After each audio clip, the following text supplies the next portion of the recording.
I married a girl from Hyderabad. And nothing has changed in terms of the warmth of the place. So we've all become older. I'm very grateful to Hyderabad Management Association. The first time in my life I have been rewarded before performance.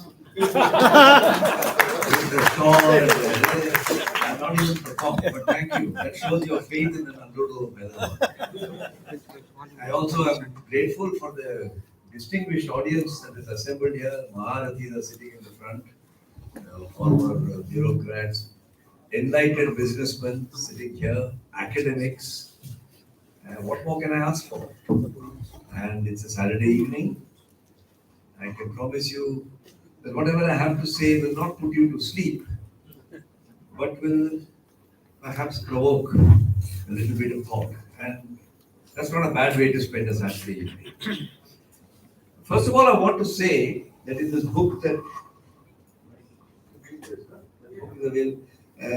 JAMSETJI TATA book, which I co-authored with a former colleague, Harish Bhatt, and everybody is honoring us as the authors.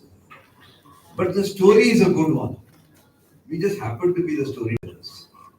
So we accept your honor in a surrogate manner because fundamentally the story needs to be told. As you all know that Ramayana is famous, Mahabharata is famous. Very few people remember Valmiki or Vedavyasa who wrote it. They will remember Ram, Lakshman, Arjuna, Krishna, etc. So that's the right way to do it. Neither am I claiming that we have the wisdom of Vedavyasa or the erudition which Valmiki showed in writing the Ramayana. What I can do in the next half an hour, 40 minutes or thereabouts, is to just give you a helicopter ride. Because the book covers 156 years. And words are pretty. And it is not a biography of JAMSETJI TATA, although his picture appears there. It is not a biography of JAMSETJI TATA because the first biography of JAMSETJI TATA was written in 1935 before I was born. So for me to attempt to write his biography, unless I'm a historiographer or a researcher, doesn't make sense. I joined Tata when I was quite mature. I was already 52 when I joined Tata's. I call it my second career. And when you're 52, you tend to be a bit skeptical, if not cynical, because dunya dekha hua hai. And when I joined Tata's, I was very struck by certain things. And that started sloshing out in my head. There are lots of weaknesses in Tata's, by the way. I mean, show me an organization which has not got weaknesses, and I'll say, here's a liar.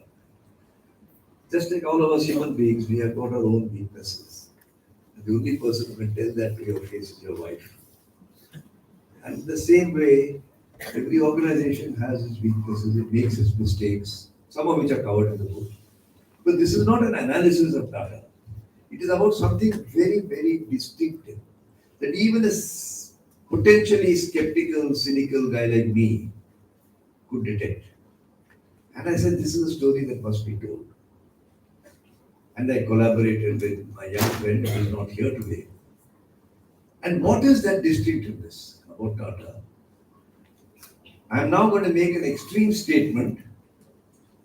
I may be proven wrong day after tomorrow because I have not done my homework as well as I think. But I think I've done my homework. In the whole planet, you will not find another organization which has done 5 things that Tata has done. First, it has lasted 156 years. And there are companies which also have lasted 156 years. It's not the only one. But in addition to lasting 156 years, it's still looking as though it's okay and thriving. It's not sort of, it's certainly not signs of collapsing. They may not agree with everything that they do. 156 years is a long time. The second thing that is unique about Tata is that it had an original purpose. Why am I doing business? And that purpose has remained unchanged for 156 years. That's rare. In the modern equity and financial markets, new CEOs come and they say, we want to increase shareholder value, get the unicorn, decacorn, all that stuff. But you've kept a purpose for 156 years. It's like a very, very loyal wife or husband who throughout his or her life has served the spouse and the family, by and large with loyalty. Occasionally made a few mistakes. What is that purpose? That this firm exists not for society, but because of society. That's rare. Many people will say, yes, we exist for society, we are also there to do CSR or whatever. It is because of society. It's the people who buy our cars, stay in our hotels, who eat our salt, who buy our tea, who buy our watches, our jewelry. Because of them, we earn money. So they are our Malik. And in some way, JAMSETJI Tata said this in 1880, this money must go back to them. Because it's not ours. We've just been given the privilege of serving them. So that's the second. The purpose is very distinct. The third thing is that it has remained on top for 150 years. That's very rare. You all know the Fortune 500 companies keep getting renewed all the time. And, General Motors, General Electric, Ford Motor Company, they were all on top and then they go around in a loop. The first time companies were evaluated for their scale and size and ranked was by the erstwhile colonial government in 1939. And I think they wanted to find out who are the big guys who may be funding the Congress party. That's my assumption. I don't have evidence for that, but it's possible. And Tatas were on top with a total capital of 24 crores. 1939, 24 crores was, my father used to tell me, lots of money. Then in 1969, it was now an independent India, we had a Monopolies and Restrictive Trade Practices Commission, for which a committee was appointed to find out who are the monopolists. In the process, they ranked people by their size, and Tatas came on top. Then, of course, since liberalization in 1991, every magazine, every newspaper awards the biggest, the famous, the bestest, the most innovative, the highest shareholder value. And if not at the top, Tata comes somewhere near the top. It depends on who's doing the ranking. No company in the world has stayed on top for 156 years. That's the third feature of it. Unique thing.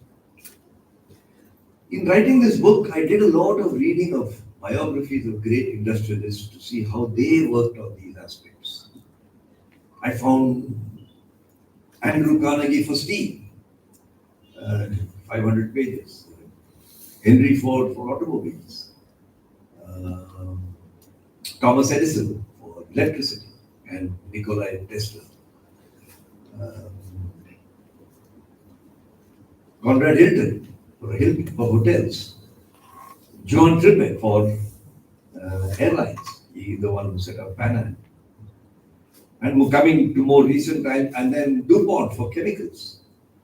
And you come to more recent times, you have Thomas Watson for information processing. And then you go further on, you say who made chips? You say Bob Noyce for chips. So I had about 12 biographies, each of about 300-400 pages. So I'm giving you the impression I've done a lot of research. I've done a lot of reading. To see whether any of these characteristics could be seen there.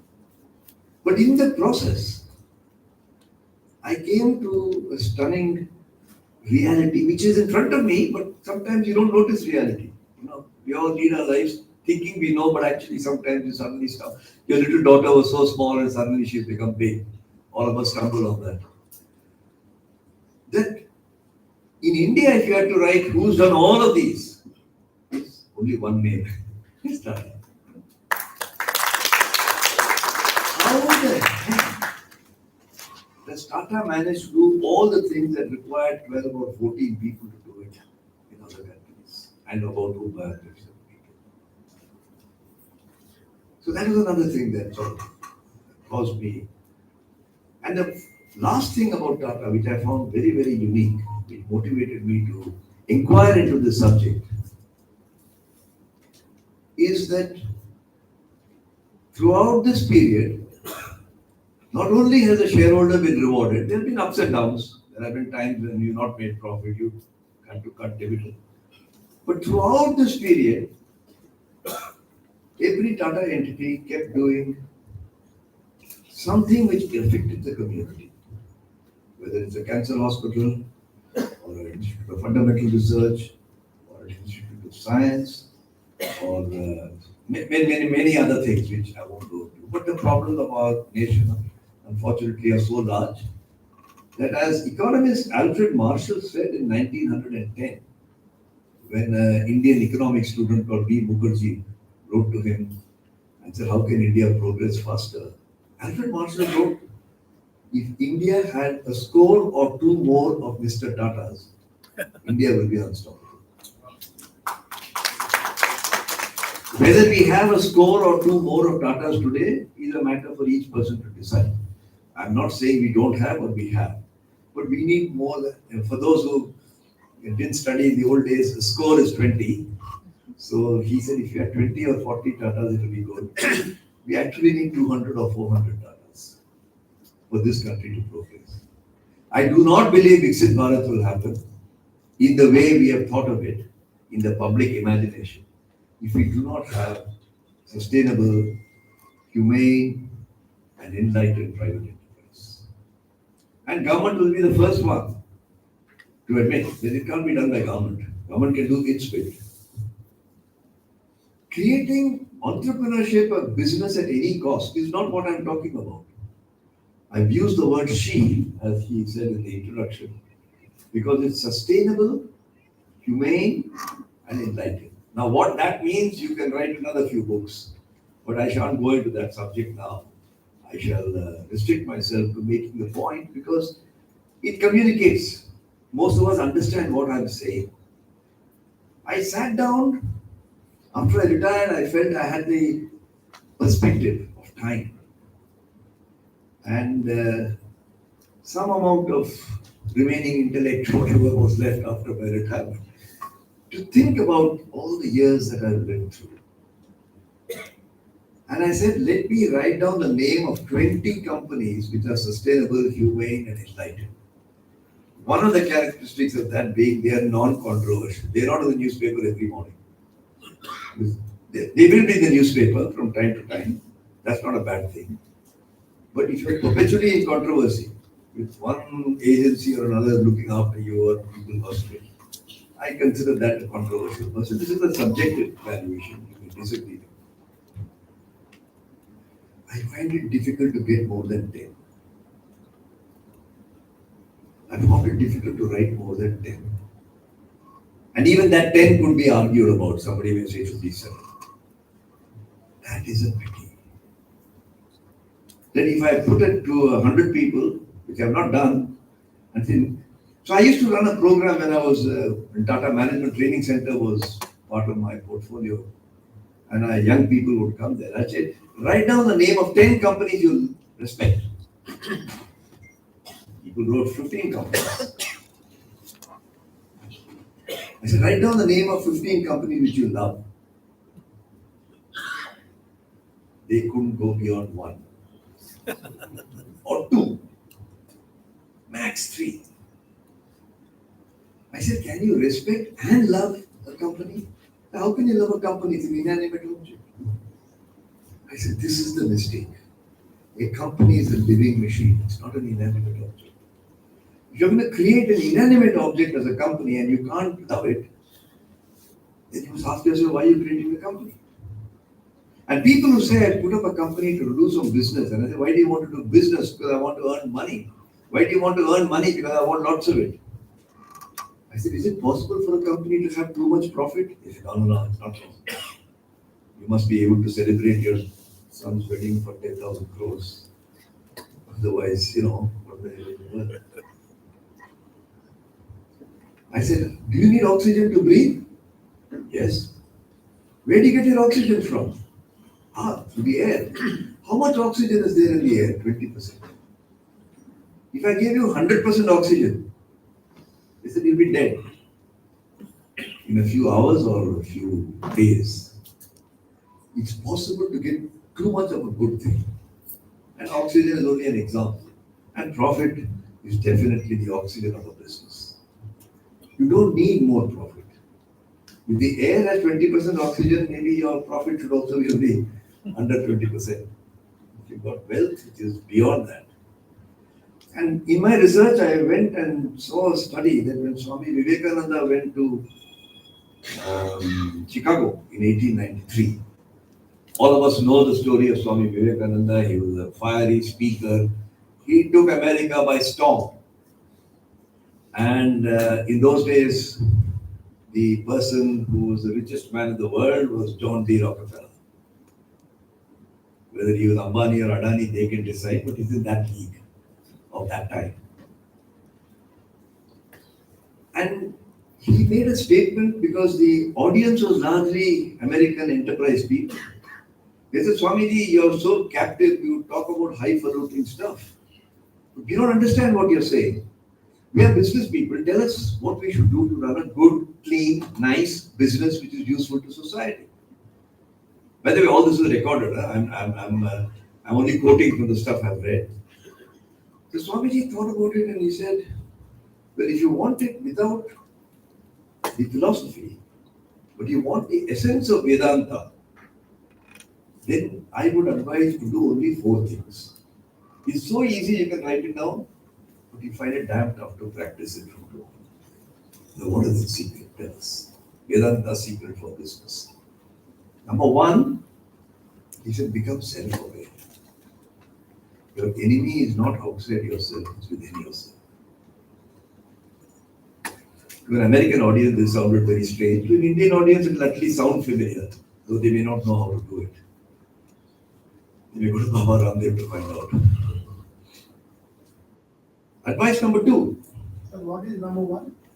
Be self-aware. Number 2, he said protect your resources. All of us are able to do things in our life and our business because we have resources. Soil, air, water, people. Protect. This is what he means by protection. He said, don't exploit them. Now, this is long before ESG was invented. Nobody knew what's ESG. Swami Vivekananda said it, and he said this is a Vedantic principle. I'm not sure, I'm not a scholar of Vedanta, so I cannot connect exactly how, in which part of Vedanta and which verse. But that doesn't matter unless I'm a Vedanta scholar, which I have absolutely no potential to be. Protect your resources, number 2.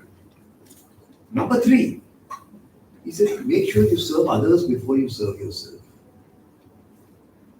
If you become a unicorn, has somebody else become a small bit of corn? And it is a way of saying this money may not, if you get lots of money, you may be a pipe through which the money is meant to go to somebody else. And the 4th and the last point, he said, take your decisions objectively, but implement them with compassion.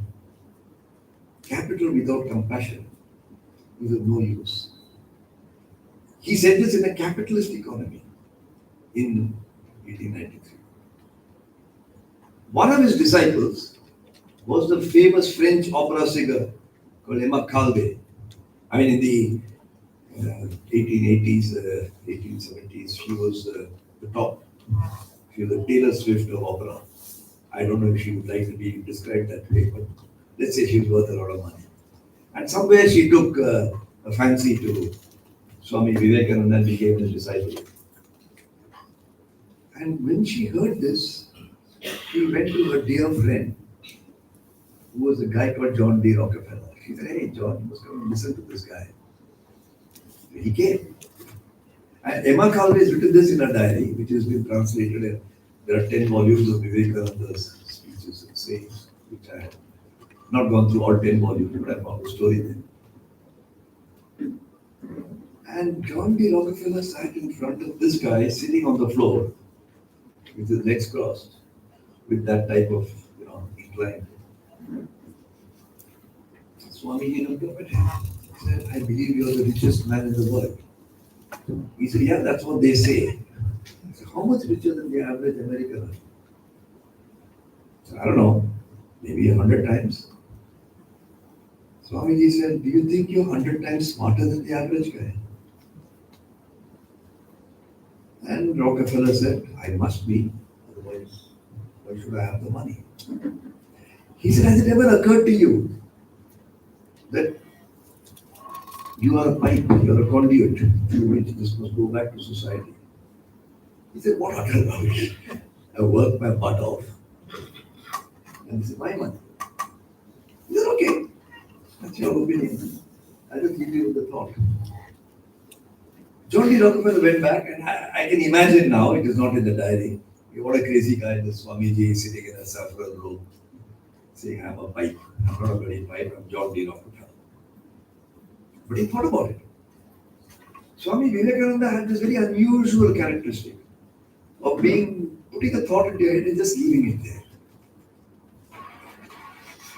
And John D. Rockefeller must have thought about it and said, maybe this funny old Swamiji has a point. It took another 12 years. And John D. Rockefeller wrote all his money into the foundation. There's no Rockefeller business anymore. But the Rockefeller Foundation, doing social work, is valuable. Again, they're not perfect. You could find some points of criticism. But I'm illustrating this, that John D. Rockefeller had the ability to put a thought into somebody's head, leave it, and then let him, through osmosis, absorb and interpret it. He did that a second time, and I will come back to the story of Tatas. When JAMSETJI TATA met him on a steamer, in those days you went by steamboats, and they were both sailing from Yokohama to San Francisco. Long journey. By the way, JAMSETJI TATA traveled almost 60% of the year, because out of the 60, 40 was on the steamer, and only 20 was really doing business. Today we can, of course, fly. And he met a person who was much younger than him, maybe 40 years younger than him. And he said, let's have a chat. Shows an open-mindedness. What Gautam Buddha called the beginner's mindset. Now, why should a tycoon who's worth, by Indian standards, quite a lot in those days, sit and talk to a Swamiji in a steamer? So Swamiji said, Mr. Tata, why don't you create an institution where Indians can do research and learn and be scientific? And I said, yeah, think about it. He came back and said, yeah, maybe this guy's got a point. And he made a proposal by 1893 or 94 to create an Institute of Science. Then there's a long story, it's in the book, I won't go into it. Lord Curzon, that imperious Governor General of India at that time, he said, this is rubbish. You think Indians are capable of studying science? He won't let go. Just like when we were in business, if the joint secretary says no to your application, you go to the additional secretary. If he doesn't say, you go to the secretary. Otherwise, you go to the minister. He took a steamer and went out to see Lord Hamilton in London. Lord Hamilton being the India office head. He said, I want to set up an institute of science for my countrymen. It's my money. I'm not asking you for money. Allow me to set it up for God's sake. What is your problem? He said, yeah, I think you're right. It's your money. You want to spend it on these people, go ahead. But why Curzon is not allowed?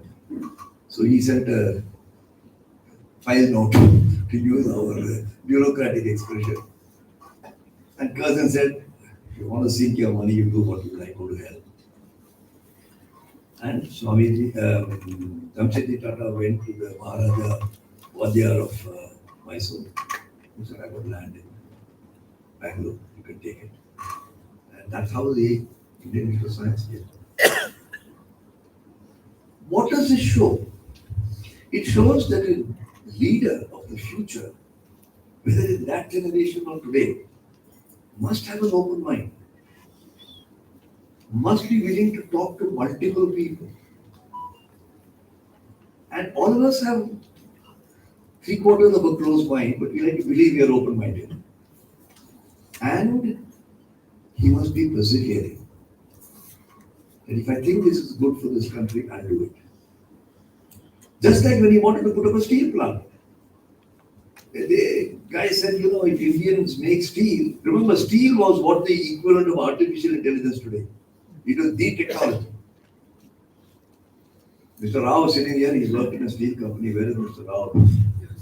Mr. Rao, he will tell you. In those days, if you made steel, you're like Sam Altman today. And he said, I'll go to America, I'll find the best steel guy in the world.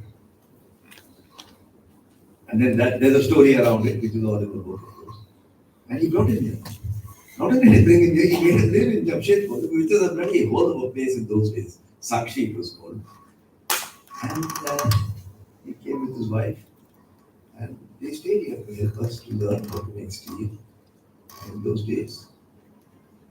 So, it is a principle-centered thing that I think this is good for my people. And I'll do it. And he was answering the question in 3 phases, which is exactly the opposite of what business people do today. Question number 1, is it good for the country? Question number 2, is it good for the community? Question number 3, is it good for the Tata share? You go to any entrepreneurial event in India, is it good for the entrepreneur? Incidentally, I hope it's not bad for the society. It's okay for India. But JAMSETJI Tata seems. So that, of course, we are attributing a lot of things to JAMSETJI Tata because he never thought he's a very smart guy. He said, let me figure out. He said, I am not more generous than other people. I don't want to be qualified as the world's most generous person. I just want to have a simple set of principles with which I can run my business and pass on that simple set to my successor when my time comes. And his simple set of principles was, it's easier to make money, it's very difficult to nurture money. Again, today it's exactly the opposite. Everybody thinks it's easier to nurture money, professional managers, publics. Anybody who's doing a maintenance job, you see, he's doing Vishnu's job. I am Brahma, I am a creator. But when Commodore Vanderbilt, William Vanderbilt, who was the Adani of America in those days, in late 1800s, he used to run ports and steamships across the east coast of the US. He made $100 million, which is probably worth several billion now. And then he handed it over to his son, Cornelius Vanderbilt, handed over to William Vanderbilt, his son. And he said, son, I'll tell you one thing. It's easier to make this money. Your job is to nurture and grow it. That's tougher. And what happened after 25 years? Of course, the father had gone. And William Vanderbilt said, I wish he had not left me so much money because I don't know what there is to look forward to in life. You've taken the fire. And it's happening in family businesses, not only family businesses. I'm taking family business because that constitutes 60, 70, 80% of our private sector economy.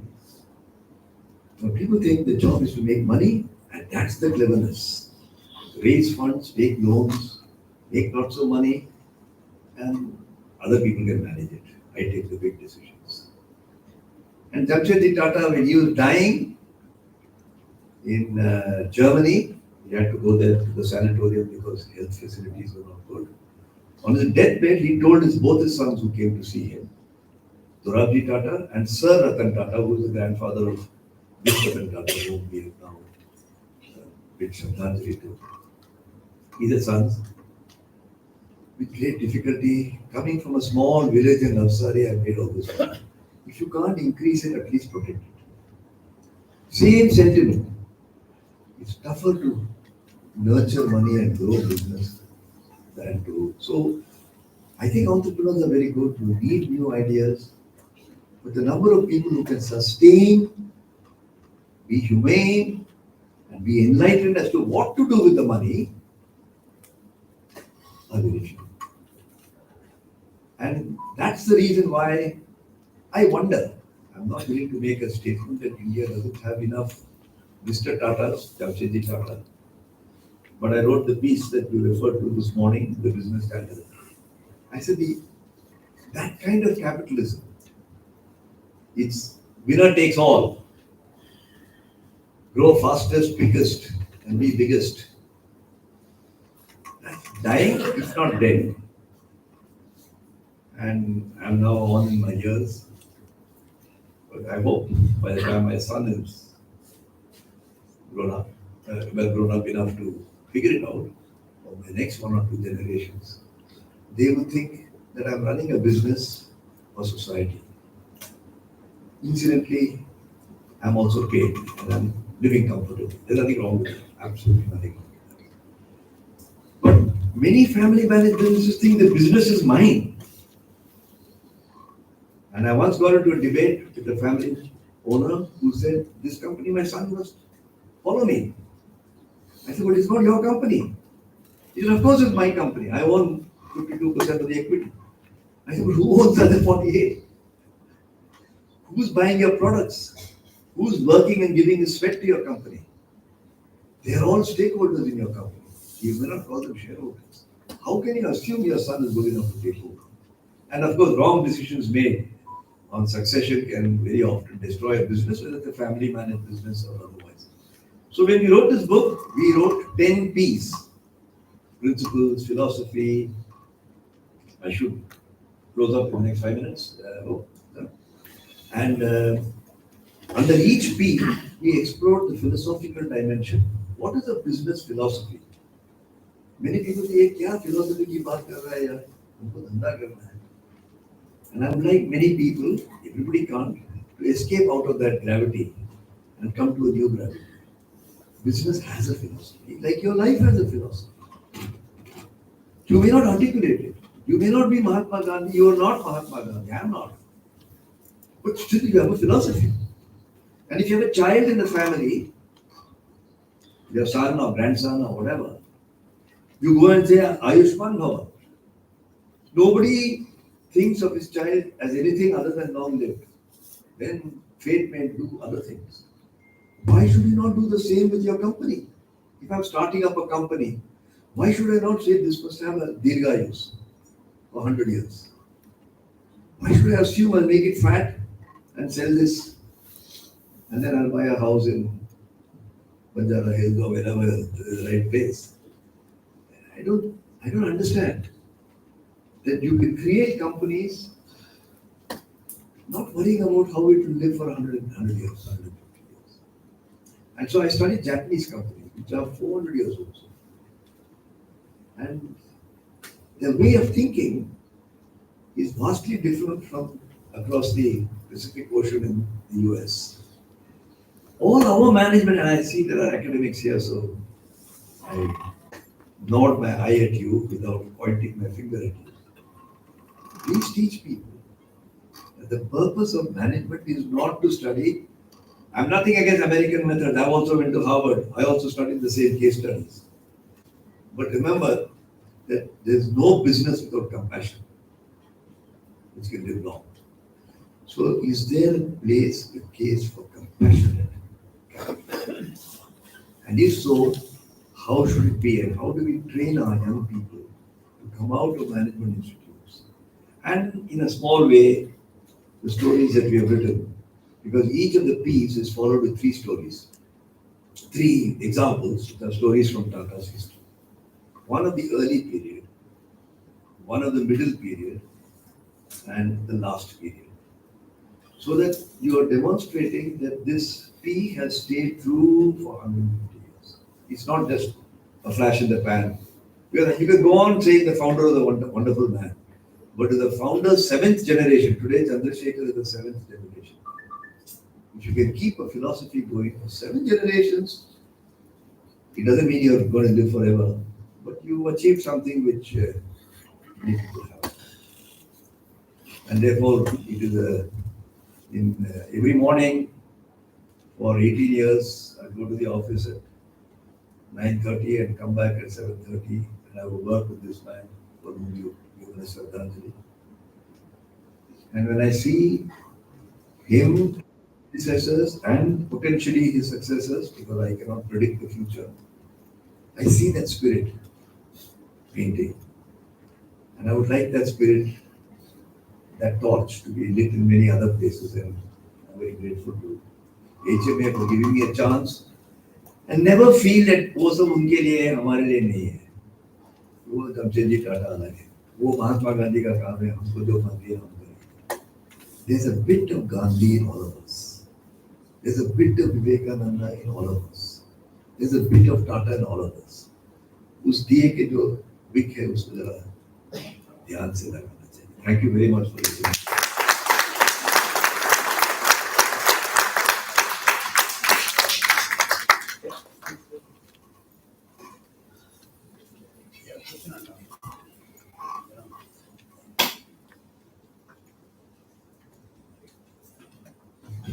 Thank you, sir, for your valuable time and valuable words. Any questions, please?